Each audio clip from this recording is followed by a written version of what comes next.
நம்ம பலம்னு பலவீனம் என்னன்றது நம்மளுக்கே தெரியுதில்ல, பல பேருக்கு அது தெரியுதில்ல. பலம் தெரிஞ்சிருந்தா நிச்சயமா நீங்க கரெக்டான வேலையில செஞ்சு நீங்க சக்சஸ்ன்ற லைஃப்ல வந்திருப்பீங்க. நீங்க ஒரு உயரத்துக்கு நீங்க போயிருப்பீங்க. உங்க பலவீனத்தை மாத்திரம் நீங்க தெரிஞ்சுக்கிட்டு நம்மளால முடியாது, நம்ம செய்யவே முடியாதுன்னு நினைச்சனால தான் நீங்க இன்னும் கீழே இருக்கிறீங்க. இதை பத்தி தான் இந்த வீடியோ. என் பேர் ஸ்ரீராம். எண்ணம் போல் வாழ்க்கை, பாசிட்டிவ் பத்தி நெகட்டிவ் பத்தி பல வீடியோ மேக் பண்ணி போட்டிருக்கேன். ஒன்றுக்கு 4 வீடியோ பாருங்க. உங்களுக்கு பிடிச்சிருந்தா லைக் பண்ணுங்க, ஷேர் பண்ணுங்க, கமெண்ட் பண்ணுங்க, சப்ஸ்கிரைப் பண்ணுங்க.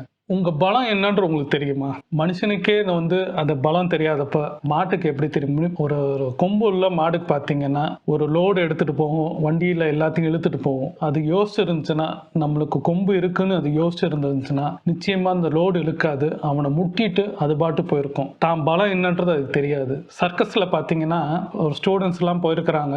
யானை அங்க சைக்கிள் ஓட்டிட்டு இருக்கு. சுத்தி சுத்தி ஓட்டிட்டு இருக்கும் போது அவங்க டீச்சர் கூப்பிட்டு கேட்கிறாரு, இதுல உனக்கு என்ன புரியுதுன்னு அப்படின்னு கேட்டிருக்காங்க. யானைக்கு சைக்கிள் ஓட்ட தெரியும் செய்யுது அப்படின்னு அடுத்த ஸ்டூடெண்ட் கேட்கறாங்க, வேற என்ன அப்படின்னு கேட்கறாங்க. அது அந்த ட்ரிங் மாஸ்டரை பார்த்து பயப்படுது, அதனால சைக்கிள் ஓட்டுது. இன்னொருத்தட்ட கேட்கறாங்க, அதுக்கும் சைக்கிள் ஓட்ட தெரியும்ன்றத அதை செஞ்சு காமிக்குது. நெக்ஸ்ட் அப்படின்னு கேட்கிறாரு. ஒருத்தன் சொல்றான், அதுக்கு தான் பலம் என்னன்னு அதுக்கு தெரியல, தெரிஞ்சிருந்தா சைக்கிள் ஓட்டாது, ஏறி மிதிச்சுட்டு அது போயிருக்கும். அதோட மனநிலை தனக்கு ஒண்ணுமே இல்லை, நான் எங்க இருக்கேன், காட்டுல இருக்க வேண்டியது, இங்க சர்க்கஸ்ல நான் இந்த மாதிரி கோமாளியான வேலை செஞ்சுட்டு இருக்கிறேன்றது அதுக்கு தெரியல. தான் பலம்ன்றது தெரியல. அதே தான் பல பேர், பல மனிதர்களுக்கும் இந்த எண்ணம் இருக்கு. தான் என்ன செய்யணும்ன்றது தெரியாமே அவனுக்கு சினிமா ஆக்டர் ஆகணும்ன்றது எண்ணங்கள் இருந்திருந்தாலும், ஆனா அவன் செஞ்சுட்டு இருக்கிற வேலையில பார்த்தாலே பல பேர் சொல்லுவாங்க, உனக்கு ஆக்டிங் வருது, ஏன் ட்ரை பண்ண? ரஜினிகாந்த் அப்படித்தானே சொன்னாங்க, உனக்கு உன்னோட ஸ்டைலுக்கு நீ சினிமால சேர்ந்து ஆக்டிங் கோர்ஸ் பண்ணீங்கன்னா உன்னால பெரிய ஆள் ஆக முடியும்னு அவர் நண்பர் சொன்னனாலதான் அவர் சென்னைக்கு வந்தாரு. இது மாதிரி உதாரணங்கள் பல விஷயங்கள் உங்களுக்கு எல்லாருக்குமே தெரியும். பல பேரோட பேட்டிகள் நீங்க பார்த்திருப்பீங்க. நான் சொல்லணும்னு அவசியம் கிடையாது. அவங்களோட பலம் என்னன்றது அவங்க முதல் சில பேர் கண்டுபிடிச்சு தனக்கு சினிமா ஆக்டர் ஆக முடியும், டைரக்டர் ஆக முடியும், பாட்டு எழுத முடியும், பாட்டு பாட முடியும், ஆர்டிஸ்ட் ஆக முடியும், டிராயிங் எடுத்துல பண்ண முடியும், இப்படி பல விஷயங்கள். சில பேர் கலெக்டர் ஆக முடியும்ன்றது தான் பலத்தை தெரிஞ்சுக்கிட்டு சில பேர் பண்றாங்க. சில பேர் பார்த்தீங்கன்னா ஒரு ஆபீஸ்ல அவங்க ஆபீஸ் பாயா இருப்பாங்க. ஆனா அவங்களால சில ஆபீஸ் ஒர்க் எல்லாம் ஃபாஸ்டா செய்ய முடியும். படிச்சு வேலைக்குள்ள இருக்கிற நல்ல சம்பளத்துல இருக்கிறவங்க கூப்பிட்டு கேட்டா, நான் படிச்சிருக்கேன் ஆனா எனக்கு சொன்னா நான் செய்வேன் அப்படின்வாங்க. அப்பதான் அந்த ஆபீஸ்ல இருக்க மேனேஜர்லாம் தோணும், இவன் பலன்றது இவனுக்கே தெரியாம இவனோட தரத்தை குறைஞ்சிட்டு வந்திருக்கான்னு. ஆனா வேலை கிடைக்காத பட்சத்துல சில பேர் செய்யலாம். ஆனா சில பேர் அந்த முயற்சி பண்ணல. தனக்கு இது வரும்ன்றதை ப்ரூவ் பண்ணி நிச்சயமா அந்த இடத்துக்கு அவங்களால வர முடியும்ன்றத அவங்க யோசிக்காதனாலதான் தன்னை தாழ்த்திக்கிட்டு கிடைச்ச வேலையை செய்யலாம்னு நினைச்சிட்டு இருப்பாங்க. சில பேர் வீராப்ப இதை நான் செய்வேன், எனக்கு வரும், இதை மாத்திரம் தான் பண்ணுவேன்.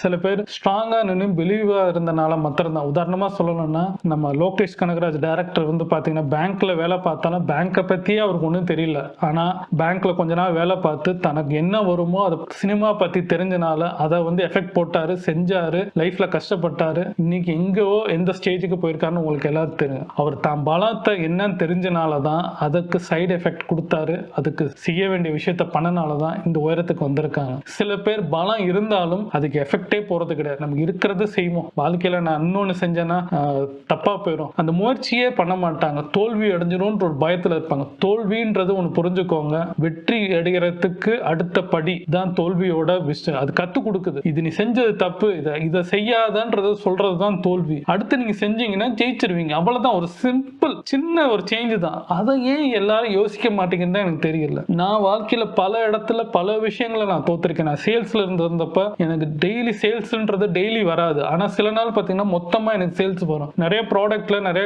கார்பரேட்ல இருக்கும்போது பாஸ் திட்டுவாங்க, எல்லாருமே எனக்கு அசிங்கப்படுத்திருக்காங்க. ஆனா நான் அது என்ன பண்ணுவேன், அடுத்த நாள் எப்படி இந்த ஏன் எனக்கு வரல சேஞ்ச் பண்ணுவோம்னு சொல்லிட்டு அடுத்து நான் செய்வோம். அதே பாஸ் என்ன பண்ணுவாங்கன்னா, சூப்பர்ரா பக்கா அப்படின்னு சொல்லி தட்டி கொடுத்துட்டு எந்திரிச்சு போவாங்க. நேற்று திட்டினதா அவரு யோசிக்க மாட்டாரு, இவனை திட்டோமேன்றது அவங்களும் யோசிக்க மாட்டாங்க. அதே மாதிரி நானும் யோசிக்க மாட்டேன், பரவாயில்ல நான் ஜெயிச்சிட்டேன்னு சொல்லிட்டு இப்படி நான் அடுத்த ஒரு வாரங்களுக்கு திருப்பி அதே திட்டு வாங்குவேன், திருப்பி ஜெயிப்பேன். இப்படியே தான் எனக்கு ரொட்டீன்ல லைஃப்ல ஆயிருக்கு தவிர நான் தோத்தேன்னு என்னைக்குமே நான் உட்கார்ந்தது கிடையாது. ஜெயிக்கிறதுக்கு என்ன பண்ணணும், முயற்சி பண்ணுவாங்க. என்னை பார்க்குறவங்க எல்லாரும் என்ன சொல்லுவாங்கன்னா, நீ எஃபெக்ட் போட்டுக்கிட்டே இருப்ப, கரெக்டாக அடுத்த விஷயம் தோத்தாலும் எந்திரிச்சு வருவோம். அது எங்களால் செய்ய முடியாதனால தான் நாங்கள் இப்படி பின்னோக்கி நிற்கிறோன்றது பல நண்பர்கள் நான் சொல்லி பல பேர் கேள்விப்பட்டிருக்கேன். அது உன்கிட்ட இருக்கிற பெஸ்ட் குவாலிட்டின்னு சொல்லுவாங்க. நான் லைஃப்ல இப்படி தான். நான் லைஃப்ல வந்து ஜாபாக இருந்தாலும் சரி, ஃபினான்ஷியல் எந்த சுச்சுவேஷனாக இருந்தாலும் சரி, என் ஃபேமிலி சுச்சுவேஷனாக இருந்தாலும் சரி, தோத்தாலும் அடுத்த விஷயம் நம்ம என்ன செய்யணுமோ செஞ்சுட்டு அதை கடந்து போயிடுவேன். யோசிப்பேன் பாஸ்ட் லைஃப். ஆனா அதையே உட்கார்ந்து அந்த இடத்துலயே உட்கார மாட்டேன். என் பலம் என்ன, இன்னைக்கு நான் இதை செய்யணும், இதை ட்ரை பண்ணுவேன்,